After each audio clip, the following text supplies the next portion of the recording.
थोनू तो शायद इन्हों का दिल मिलन लगे, टाइम लगे, साढ़े तो शुरू तो मिले हुए। बिकॉज मैं इसलिए बता रहा हूं भी मैं दिल मिलने की जो बात कर रहा हूं, क्योंकि रिंकू जी और मैं कांग्रेस पार्टी में इकट्ठे थे। बहुत देर कर दी सनम आते आते, पर आए तो सही इन्होंने। He has taken a longer route, क्योंकि हम पंजाब के, Punjabis are known to be pioneers. हम एक्सपेरिमेंट करते हैं साहब।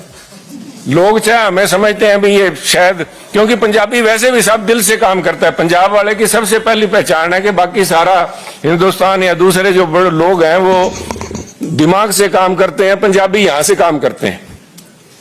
तो इन्होंने भावुक होके अपने इलाके की तरक्की के लिए इन्होंने सोचा कि पहले मैं आम आदमी पार्टी को आजमा के देख लूंगी। वो चर्चा बहुत थी, और जब इन्होंने देखा कि खोदा पहाड़, और इन वाले केस में तो खोदा भी नहीं साहब पहाड़, क्योंकि सबसे बड़ा वायदा नहीं साहब। एक मिनट मैं आपसे, आपकी patience, I beg your patience, क्योंकि बिना बात बताए ऐसे लगता है भी हम एक के बाद दूसरी पार्टियों को तोड़ते चले आए। ये मुद्दा नहीं है साहब। ये सब समझदार पॉलिटिकल आदमी है, एवरीबडी अपना अच्छा भला देख के उसके बाद में फैसला लेता है।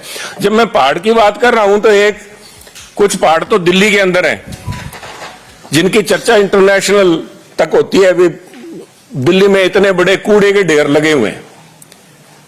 अगर कुतुब मीनार को छोड़ दें तो मैं समझता हूं हमारे जो ये ढेर लगे हुए हैं कूड़े के, वो कुतुब मीनार से कंपीट करेंगे।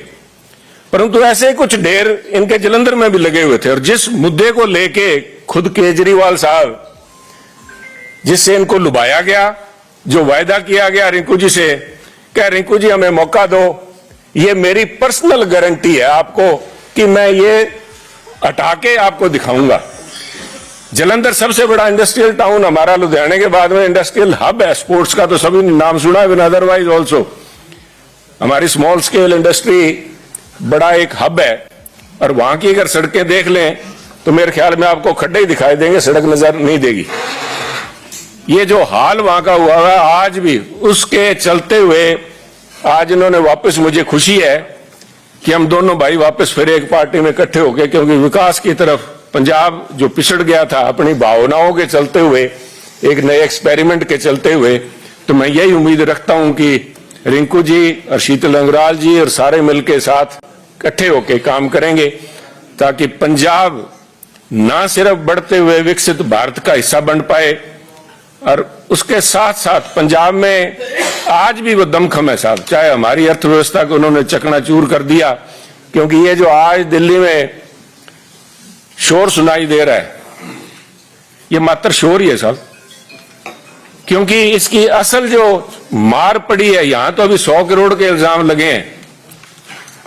जब पंजाब के अंदर वहां की एक्साइज के घोटाले सामने आएंगे, तो जिस दिल्ली की एक्साइज पॉलिसी को रेप्लिकेट किया गया है, और जिस लेवल के ऊपर, मैं खुद केजरीवाल साहब को कोट करूंगा साहब, भगवंत मान जी को कोट करूंगा आपके बीच में, इन्होंने कहा था पंजाब के अंदर 40,000 करोड़ रुपए का रेवेन्यू इसमें से शराब में से आ सकता है, जो पुरानी प्रीवियस गवर्नमेंट्स थी वो खा रही थी। और उसके ऊपर मोहर लगाई थी भगवंत मान जी ने। उन्होंने कहा था कि जो बात केजरीवाल साहब कह रहे हैं, केजरीवाल साहब इनकम टैक्स डिपार्टमेंट से आए हैं, इनको पता है पैसा कहां से निकाला जाता है। मैं एक बात से तो जरूर सहमत हूं भगवंत मान जी की, भी केजरीवाल साहब को पता जरूर है पैसा कहां से निकाला जाता है और कैसे निकाला जाता है। पर अब वो कहते हैं ना, आज आया ऊंट पहाड़ तले, वो 40,000 करोड़ रुपया, उसमें से आज भी 30,000 करोड़ रुपया पंजाब का तो निकल रहा है साहब, पर पंजाब के खजाने में, पंजाब के लोगों के पास नहीं पहुंच रहा, ना ही जलंधर पहुंचा।